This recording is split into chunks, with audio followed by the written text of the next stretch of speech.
Ayan, isang magandang morning, no? It's another Friday po, no, mga ka-tech quiz.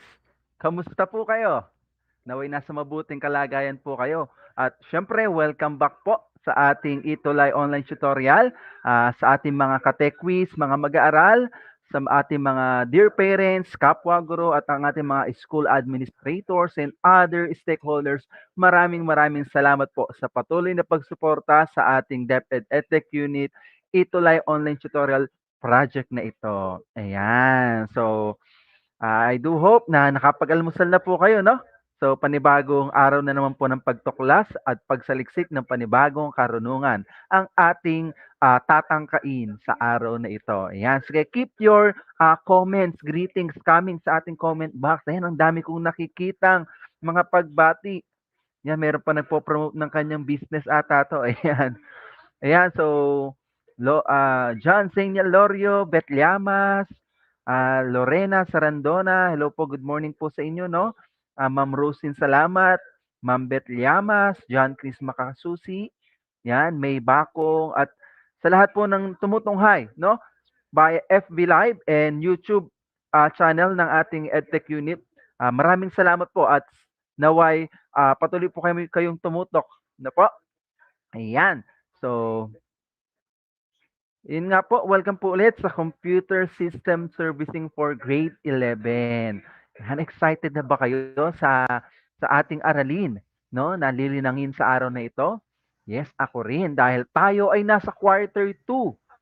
Yan, at tayo ay nasa week 1.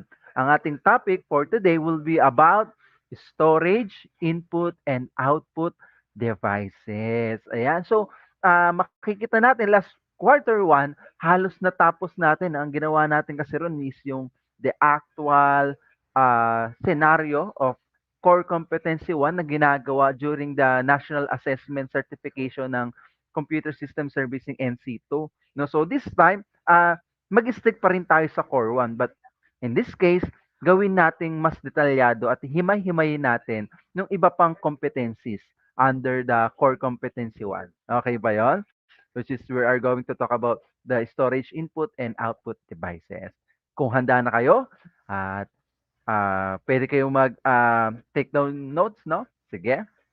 Yan. So by the way, ako po si Tutor A, your tutor mentee from School Division Office of Bataan. Yan. Matutunghayan niyo po ako every Friday at 9 a.m. to 9:40 a.m. po. No, wala nang iba kundi sa DepEd EdTech Unit at DepEd Tayo Facebook page. Gayun din sa kanilang official YouTube channel, DepEd Philippines, DepEd EdTech, and DepEd TV. Ay, nakita ko po sa comments, no, may mga nag tumutunghay from FB Live and also YouTube. Yan, nakakatuwa po, no?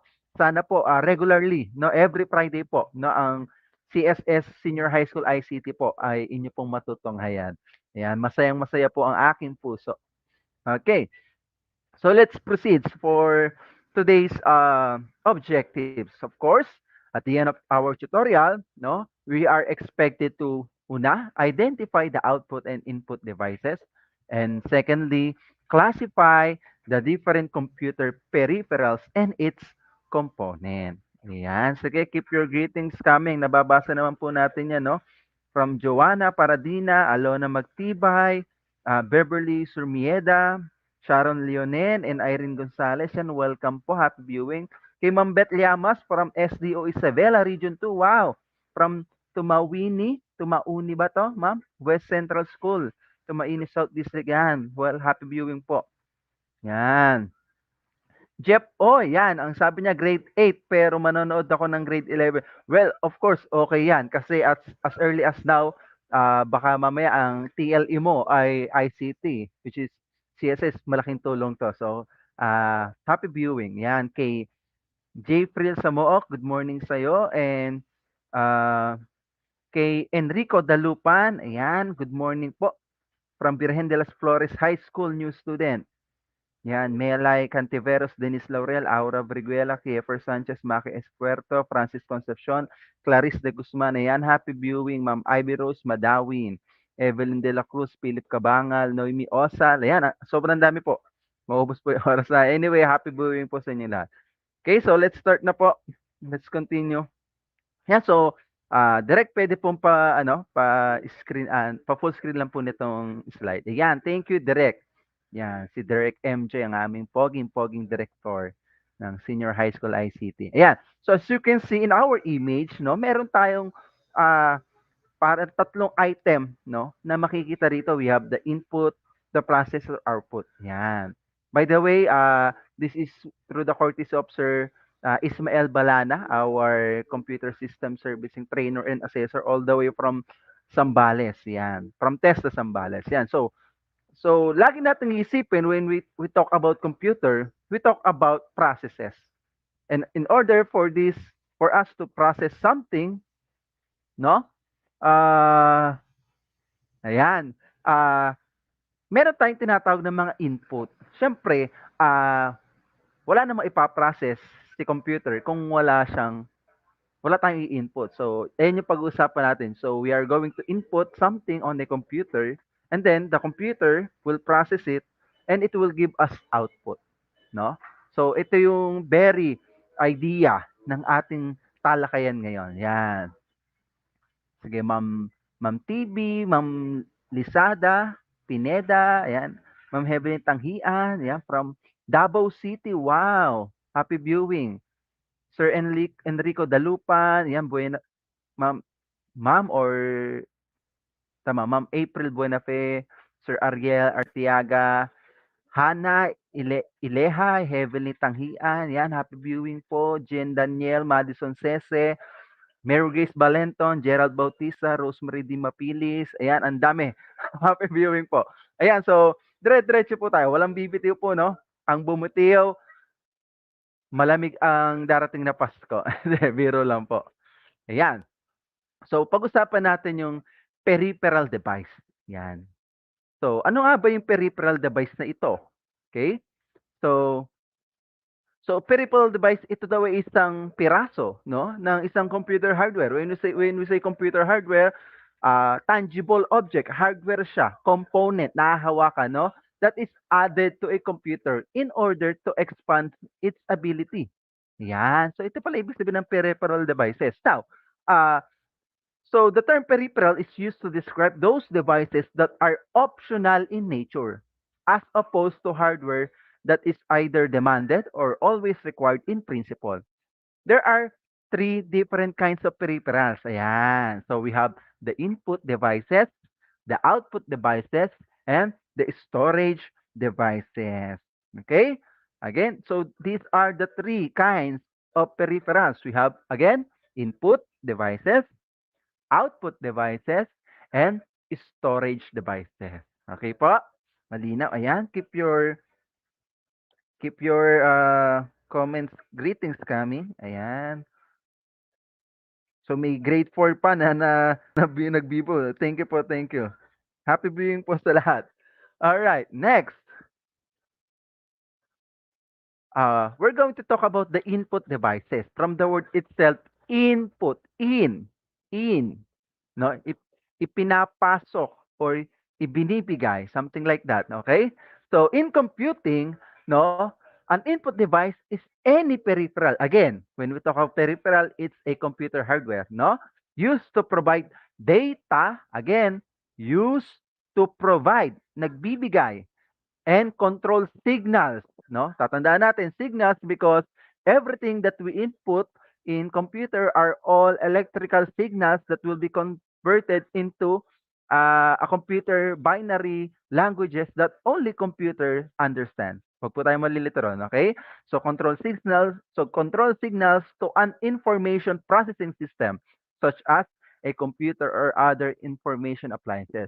Okay? So matatandaan natin, no, dun sa una na dito sa ating unang ipinakitang picture, no, ayan, may input, may in-input tayo, no, again using peripherals, meron tayong mga peripherals na ginagamit o yung hardware components, no, para makapag-command, makapag-send tayo ng command or instructions sa computer, and this will be in the form of electrical signals, no, yung sinasabi natin dito. Okay? So, these input devices converts all the incoming data and instruction into a pattern of electrical signals. Then, in what type? In binary code. Tatandaan natin, there are two. Kaya nga binary, dalawa. It's either 0 or 1. That's the combination of electrical signals. So, these are binary codes that are comprehensible to a digital computer. Okay? So, those are the instruction. Okay? Halimbawa, halimbawa ng input device. Nag-input tayo gumamit tayo ng keyboard para mag-type ng ating pangalan using an application, no? Yung keyboard na yon, that is our input device, and then yung pagpindot natin sa mga keys na yun, there are electrical signals which corresponds to a certain binary code na yan. And then, those signals, ipa-process yun ng ating computer system, yan, and then the computer will understand it, will comprehend it. Why? Because binary codes are the language of a computer system. Huwag po tayong malilito ron. Now, sir, ano ba yung mga example ng binary signal na or input device na sinasabi mo, sir? Ayan, so dito, meron tayo ngayon dito sa ating camera. Saglit. Ayan, ito na pala. Ayan, so nakikita po ba? Ayan, malinaw. Tatapat ko lang yung yung ilaw. Para maliwanag ang ating buhay.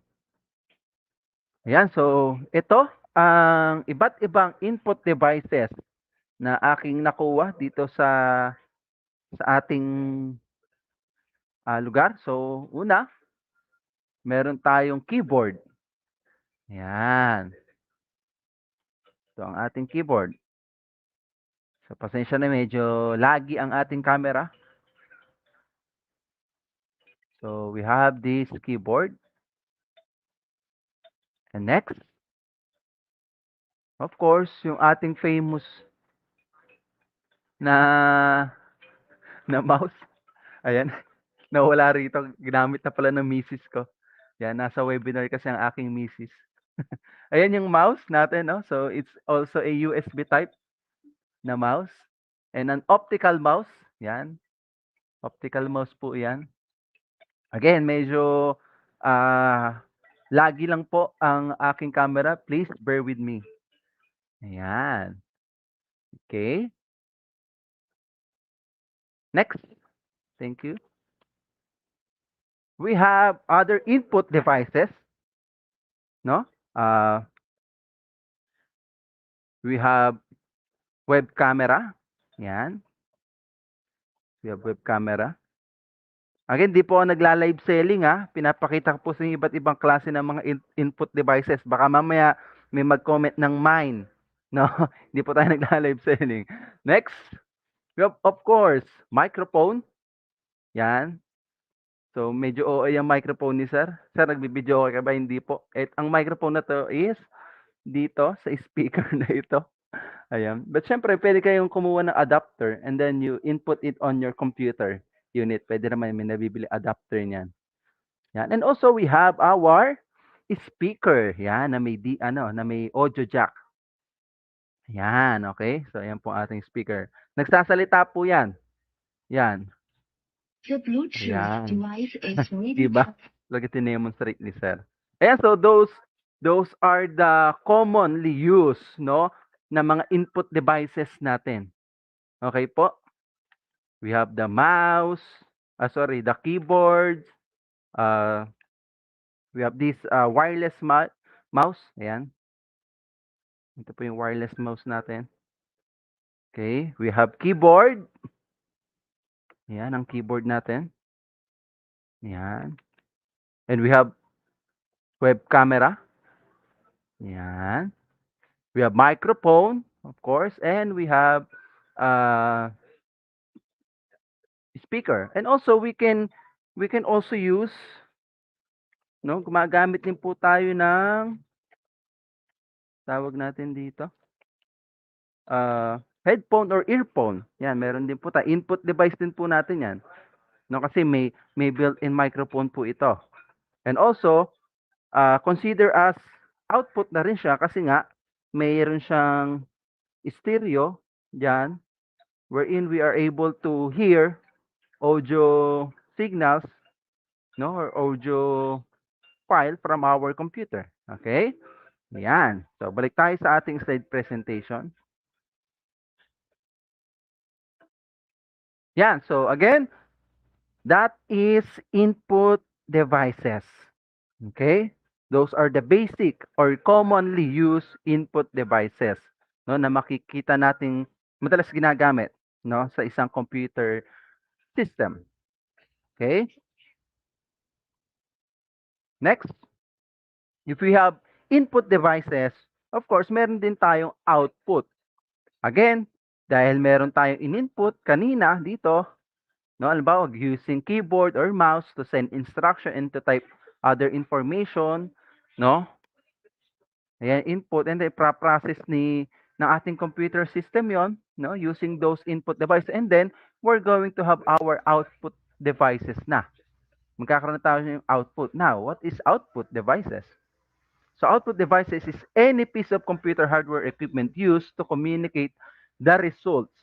Again, the results. Kanina, si input is to provide.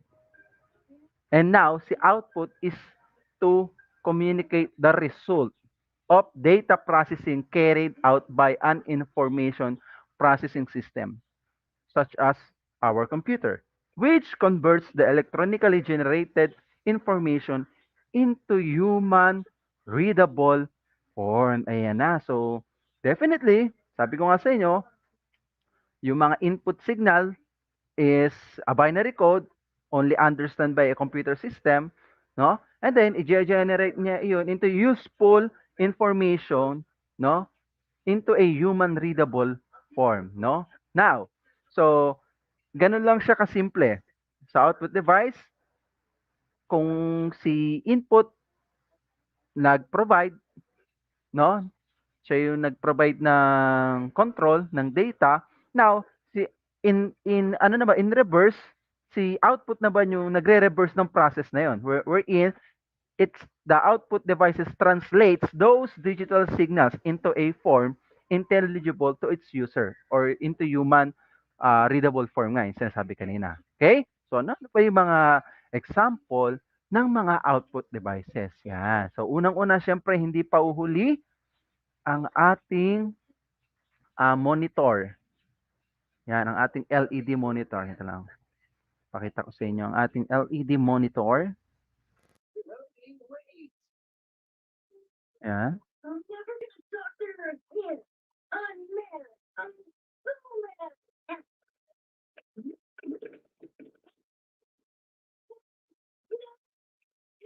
Direct. Pasuyo po ng ano. Ayan. Ito po ang ating monitor. Ayan. Ito po ang backstage ko. Ayan ang ating monitor. Ilawan natin. LED monitor po yan. No? It's a, hindi siya katulad ng mga traditional na CRT, yung tinatawag natin debato. Ito, it's a flat LED. Light emitting diode na po siya. No? Yung isa kasi LCD. Yung LCD naman, yung liquid crystal display, ayun yung pag hinawakan mo yung monitor, ayan, sira ko na yung monitor.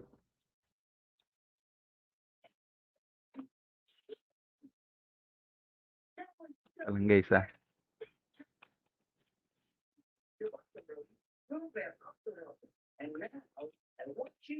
Sige, sunod tayo. Dito naman tayo sa ating printer. Ayan. So we have, hindi ko nababanggitin yung yung brand, basta yan yung printer natin. Okay? So it's an output device, no? Kasi yung mga in-input nating data, halimbawa sa ating documents, then pag print natin, magkakaroon na tayo ng printed object, no? Output. So ayan, Epson tuloy, printer, no? It's an output device. Okay? Ano kaya nangyari sa aking monitor? Nag-blinking pa rin siya. Ayan, so Nasira natin ang ating output device na monitor. Anyway, ayan. Huh? So, actually, kinakabahan ako ano nangyari sa monitor. Anyway, let me try na. Oy, saglit lang ano lang ako. What happened to you, my friend?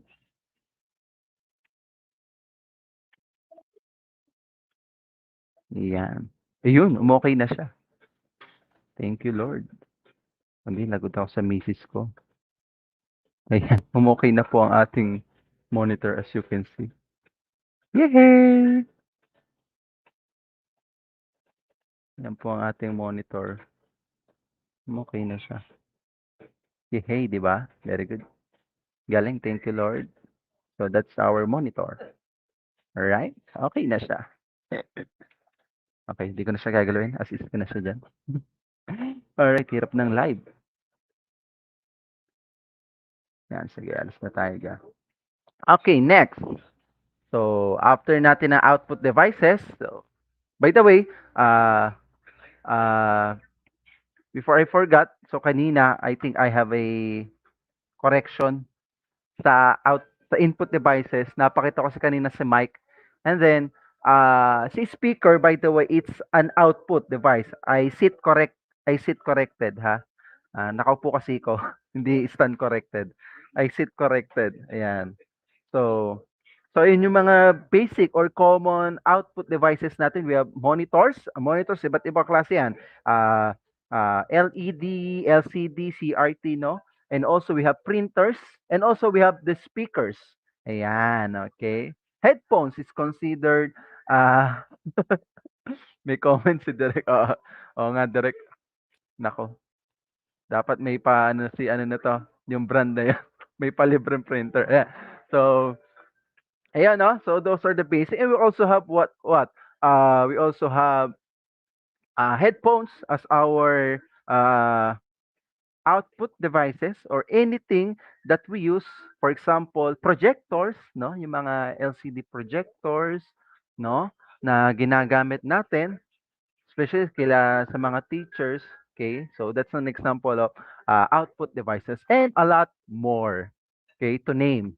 Okay, now we're going to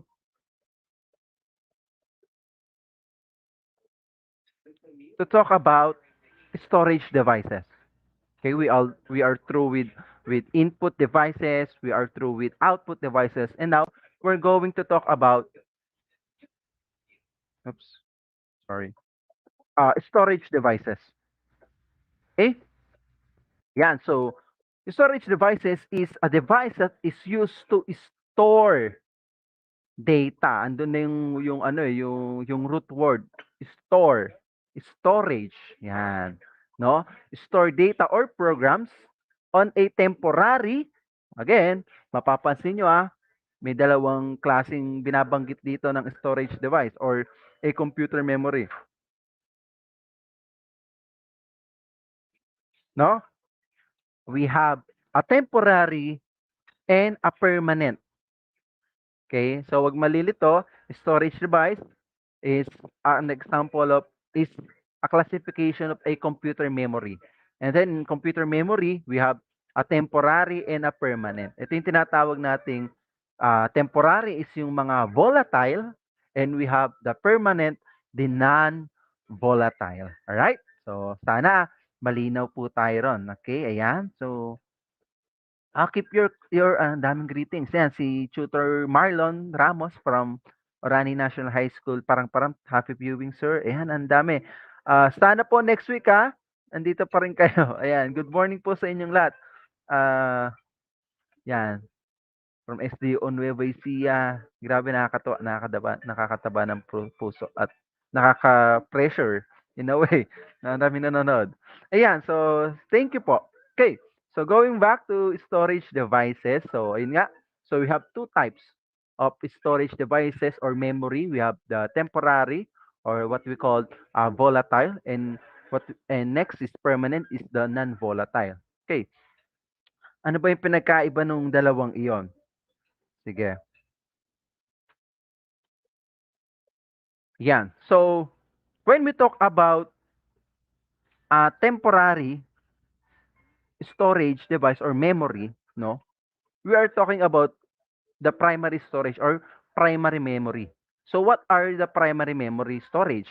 No, main memory holds instructions and data when a program is executing. Again, when it's happening, nangyayari when a data or a program is executing. Number one, we have the RAM. Okay? So RAM or what we call random access memory. So matatandaan natin on our quarter one discussions about the how does the computer works, no? 'Di ba? Once mag-on, pinower on natin sa computer and then via electrical signal magse-send ng electrical signal 'yon, no? So mag-e-execute si power supply, no?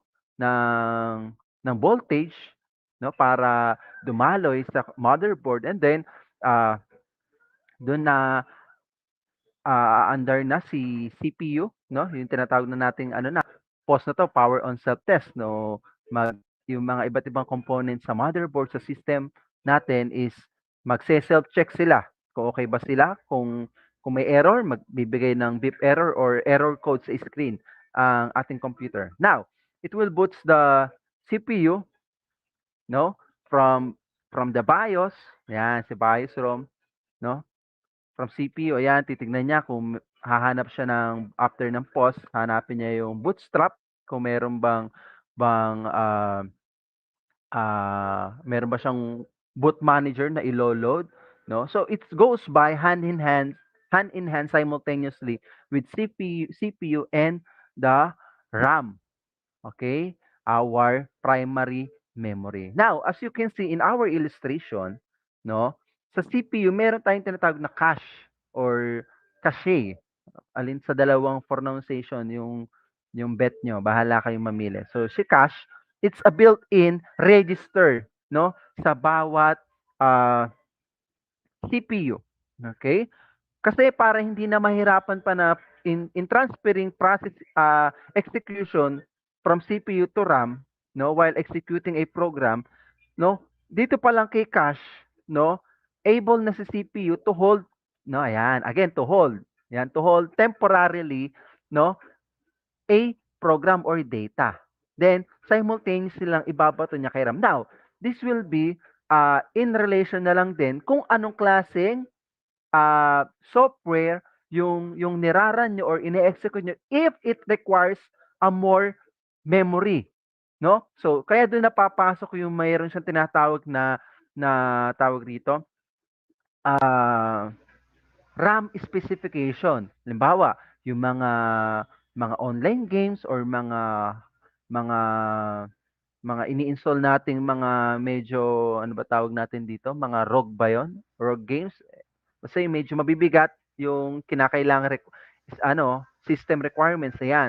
So doon napapasok, kailangan yung RAM mo ay mataas. The same way, doon din sa graphic processing unit mo, yung tinatawag ng video card, kasi nga, you are playing games with a high graphic resolution, no, na graphics, no? So that will require a lot more uh, storage, yung tinatawag na primary storage to hold, no, yung temporary running ng mga or executing ng mga program nito. Nagegets natin? That's why it calls primary storage or temporary memory or volatile memory. Kasi once mag-power off, mawala ng electrical supply ang ating system board, automatically those memory, halimbawa nagraran tayo ng games, biglang nag-power off, nawalan ng electrical supply yung ating computer system, definitely when you start up, lost na ang data mo doon sa nilalaro mong games or sa ginagawa mong or ini-execute mong mga application software, no? Not unless na lang if, for example, if you are doing a Microsoft Word, halimbawa nagta-type ka na research study mo, then naka-enable naman yung automatic save doon, yung naka-auto save siya, definitely once mawalan ka ng power, from time to time within a span of seconds, no, nag-auto-save naman niya. So there's no need for you to fear that kind of situation. Okay? So I do hope na naintindihan natin ang kaibahan or ang very idea ng tinatawag nating primary storage o tinatawag din nating primary memory. Again, these are a volatile memory. Ang example niya nga si RAM, no? Si CPU, hindi natin masasabing primary memory siya, okay? But meron siyang register na tinatawag nating cache wherein in relation to RAM, no, para hindi mahirapan sa pagta-transfer ng data or pag-execute ng program, no, si cache, no, able na siyang mag-hold temporarily, no, ng memory from those program na nag-execute. So ganun lang siya kasimple.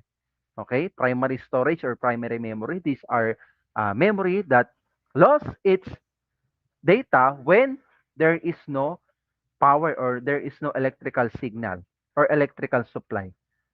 Naintindihan natin? That's why it's called volatile. Tatandaan lang natin yon.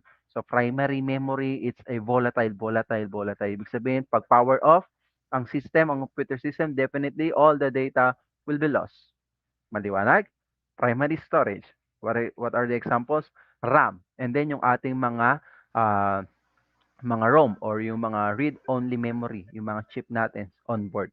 Malinaw po tayo ron? Agree? Any violent reaction? Yan, wala naman. Hindi ko ka naman kasi makikita yung mga violent reaction nyo. Anyway, we're going back to our discussion. So, tapos na tayo sa primary storage or tinatawag natin primary memory. Now, we're going to talk about the secondary storage.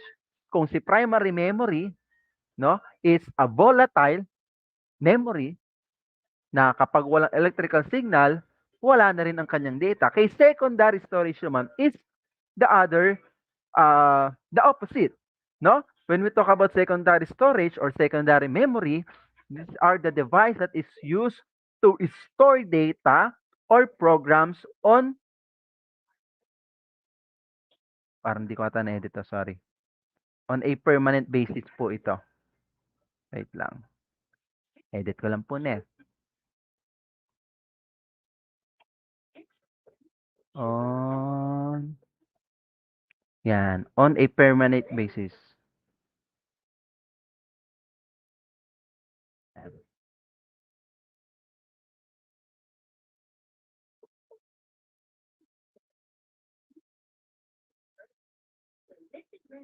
Yan, on a permanent basis.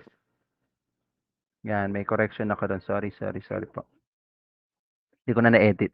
Yan, again, secondary storage or secondary memory, ito yung nag-store ng data permanently. No? Kaya kahit mawalan ng power, yung data natin nandun pa rin. So, ano ba yung mga example ng mga secondary storage or secondary memory? Yan. So, ipapakita ko na sa inyo ang mga example nito.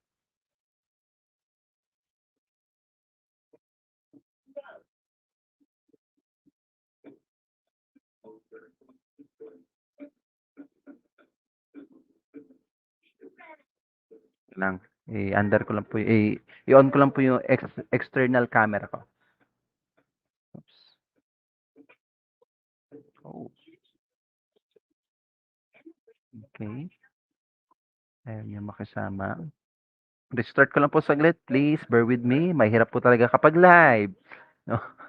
Mahirap po talaga pag live. Kailangan medyo adlib-adlib ka. Talk-talk ka muna. Mga ganang girls. Okay, I think we're good. Yan, so, taasan ko lang ang aking lightning.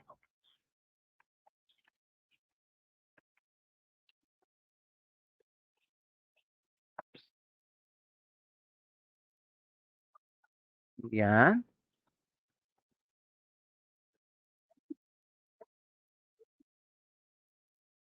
Ayan. So, ito po yung mga example ng ating secondary memory. Yan. Thank you, Direk. Ayan. Oops.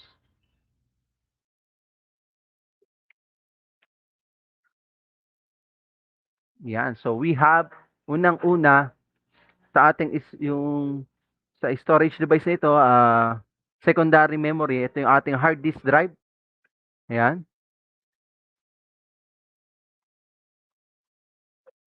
Yan. So, ito ay pang laptop. Ang size nito ay 2.5 inches ang pagsukat niyan, diagonal po. Hard disk drive po ito, ha.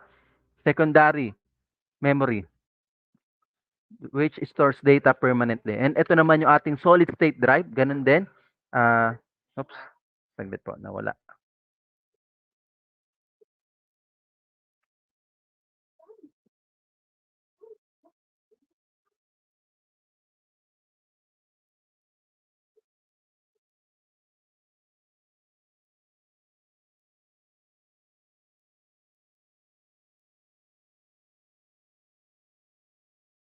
Yan, so ito po yung SSD.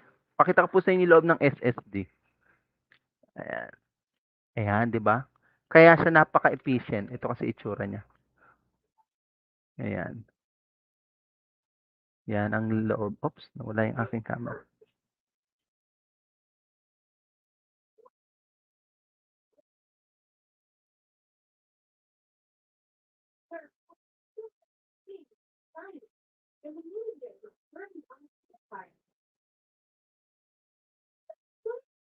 Naka-Wi-Fi po kasi itong aking external camera. Okay, anyway, so we're done with hard disk drive and SSD. We have USB flash drive.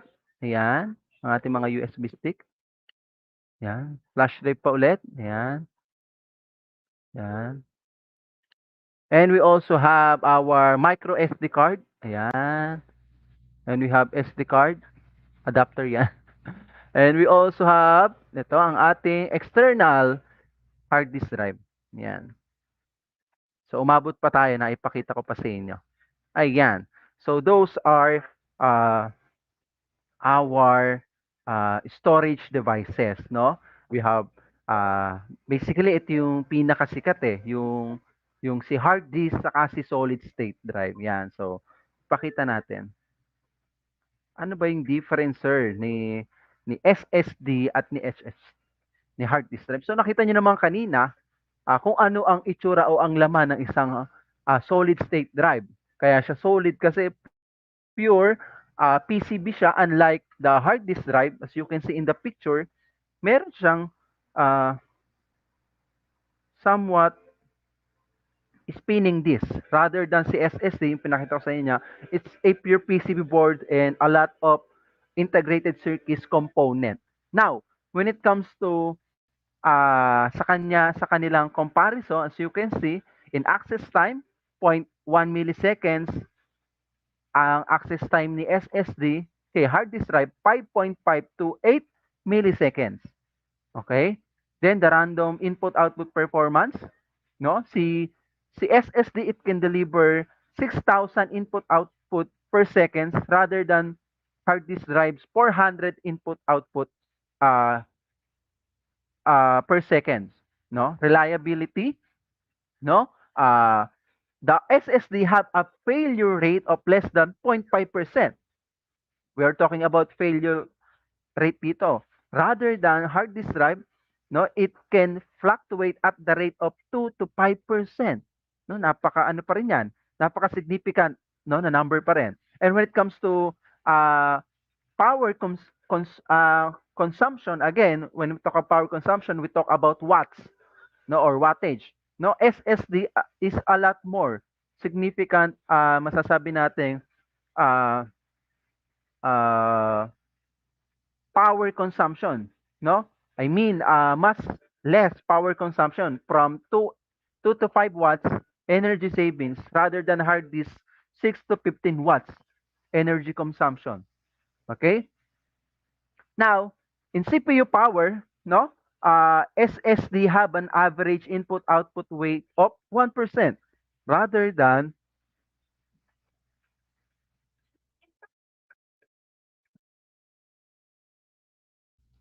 sorry na, umubo lang po ako. Rather than the hard disk drive average input-output weight of about 7%. No? And yung kanilang input-output request times, si SSD, 20 milliseconds, excuse me. Nagbibinata si sir. Pardon. And si hard disk drive, 400 to 500 milliseconds. Napaka significant nung kalamangan talaga ng solid state drive. And also, kay backup rates, no? Yan. It's about 6 RC SSD. Kay hard disk drive is nasa 20 to 24 hours, no? Yung kanyang rating. Okay? So, talagang masasabi natin na very significant ang pag-upgrade to into SSD. Now, ang in my practice, ang ginagawa ko kay solid state drive, ginagawa ko dito ko ini-install yung operating system and other software. And then si hard disk drive, ginagawa kong backup drive. Okay, so that's my practice in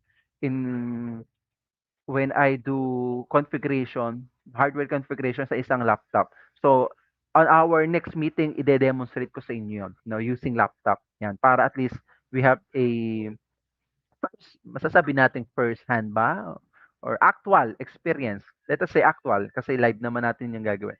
Okay? So with that, any question in mind?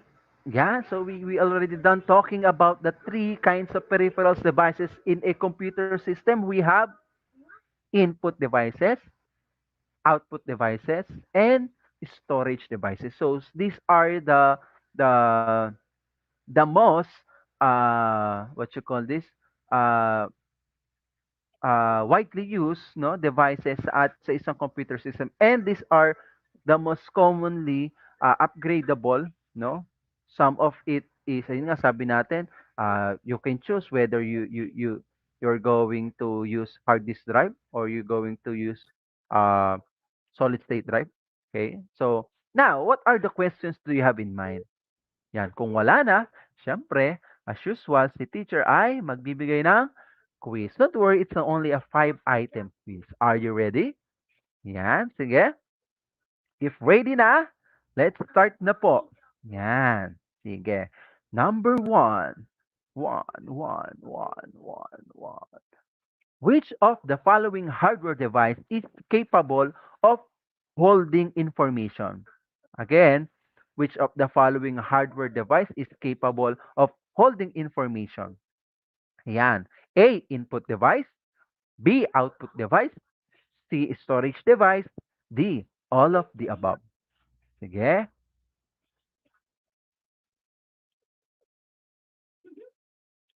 Sige po.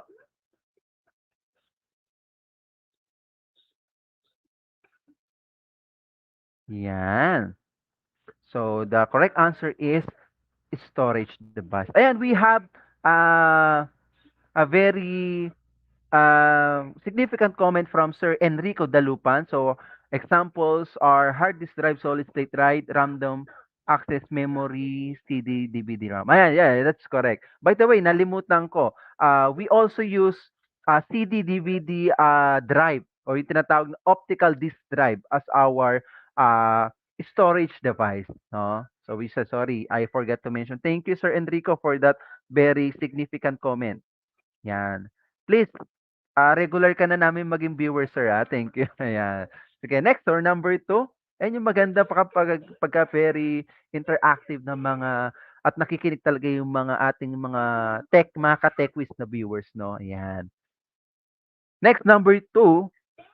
Which of the following is again, primary storage device?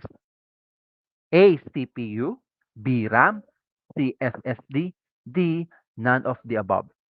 Sige. Have your answers on the chat box.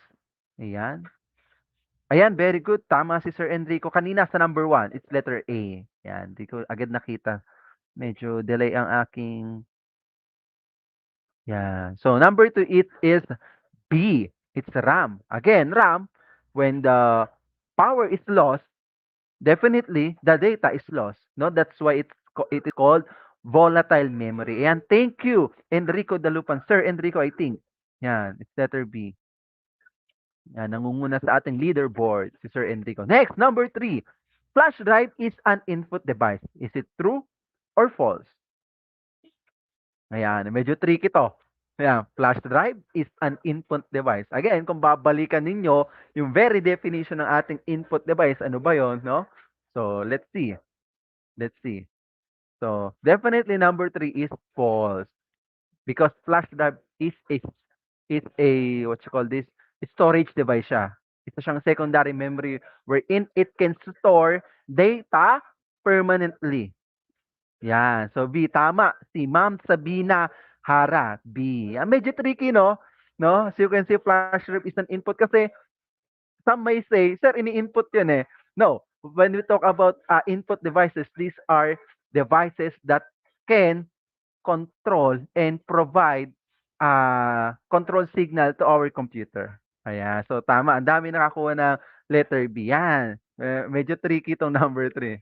Yan. Thank you. Ang dami nakatamang sagot. Very good. Next, number 4. Keyboard is an input device. Is it true or false? Isa pang napakahirap ata ito. Sige. Yan. Number 4, what is the correct answer? Mahirap ba? Mukhang mahirap nga ata. Yan. Sige, keep your answer coming. Number 4, keyboard is an input device. Yes, of course, input. Kasi again, with the very definition of input, it's control and provide data in our computer system. It's true. And last, for number 5, monitor is an output device. Isa pang mahirap na sagot. Ayan. Very good. Nakatama, Sir Enrico Dalupan. Baka siguro delay lang yung dating sa akin ng sagot. Sorry. Yan. For number 5 na po tayo, monitor is an output device. Is it true or false? Yan. Ito, napakadali nito. Yes, of course. Number 5, monitor is of course an output device. Yan. Because it display the output, a signal that is communicable into human intelligence. Yan. Thank you. Galing. Number 1, top 1 natin si Sir Enrico Dalupan. Yan.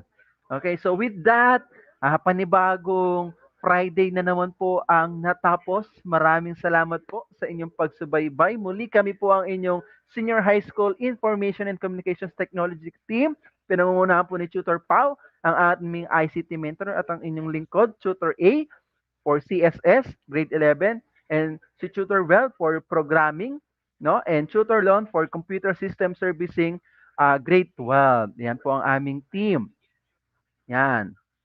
By the way, muli ako po si Tutor A from SDO Bataan. Yan. So, huwag kalilimutan, every Friday at 9 a.m. to 9:40 a.m. Medyo nag-extend lang tayo ng ilang minuto. I think 11 minutes nag-extend tayo. Matutunghayan niyo po dito pa rin sa Itulay Online Tutorial ng DepEd EdTech Unit, ang Computer System Servicing NC2, Senior High School ICT for grade 11. Every Friday po yan. Wala nang iba kundi sa Facebook page ng DepEd EdTech Unit at sa DepEd tayo. And of course, sa YouTube channel natin sa DepEd Philippines, DepEd EdTech at DepEd TV. Ayan. Bago kayo umalis, syempre, we love to hear it from you. Pwede nyo po ba kami bigyan ng kaunting evaluation or feedback sa naganap nating session na ito? Please, anything na pwedeng mas magpaganda pa, magpaayos ng aming programa. And of course, the way I deliver the lessons, please feel free to send your feedbacks. Pwede nyo pong i-scan ang QR code na yan and the link. Yan. Okay, so with that, Diyos mabalos po. Daghang salamat po. Thank you po sa lahat. Huwag bibitiw. Susunod na po si Tutor Lon for Computer System Servicing Grade 12. Laging tatandaan, nasa ating pagbabahagi ang ating pag-iral. Muli, maraming salamat po. God bless po. Lagi po kayong mag-iingat.